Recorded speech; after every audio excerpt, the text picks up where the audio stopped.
Welcome back. The Lethbridge Hurricanes are back on home ice tomorrow night against Regina. It's a 7 p.m. puck drop. The Pats lost in Edmonton last night 8-1, so they'll either be hoping for a better result or they'll be demoralized, I would think, as they head into the MMAC Center. Canes are still fourth in the Central, 11 points behind the division leaders, the Calgary Hitmen, who were at home to Kelowna last night. The Rockets were playing their 5th game in 6 days. Calgary netminder Chris Drieger was perfect through the first 20 minutes. The Senators draft pick making 13 saves in that opening period to frustrate those Rocket snipers. 14 seconds into the second, Brooks Masic's backhand goes off a defender's skate.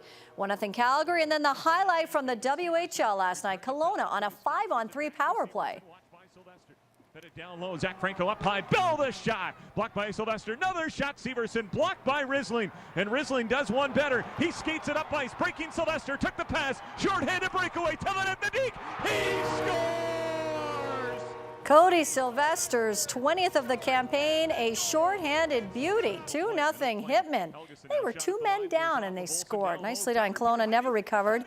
Masic again. He now has 15 on the year. Jackson Whistle, the goaltender for Kelowna, was shaken up in the second, so they bring in their backup, 15-year-old Jake Morrissey, brought up from AAA Midget Royals, his WHL debut, and there he is.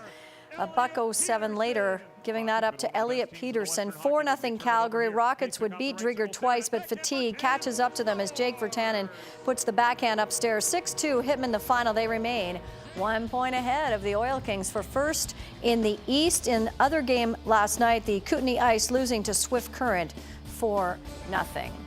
NHL players are now voting on a proposal that would mean giving up collective bargaining and taking the National Hockey League to court instead.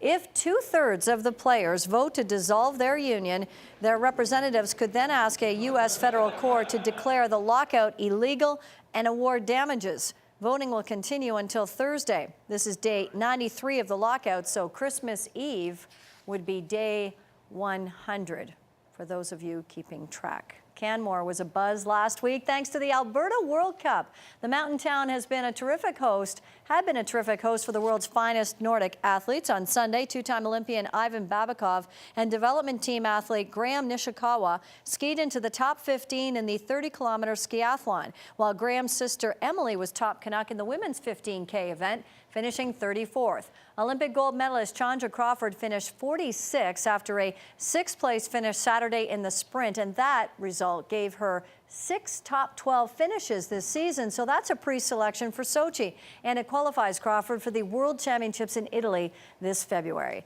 The World Curling Tour touched down in Kelowna this week. It's the $100,000 Canadian Open of Curling.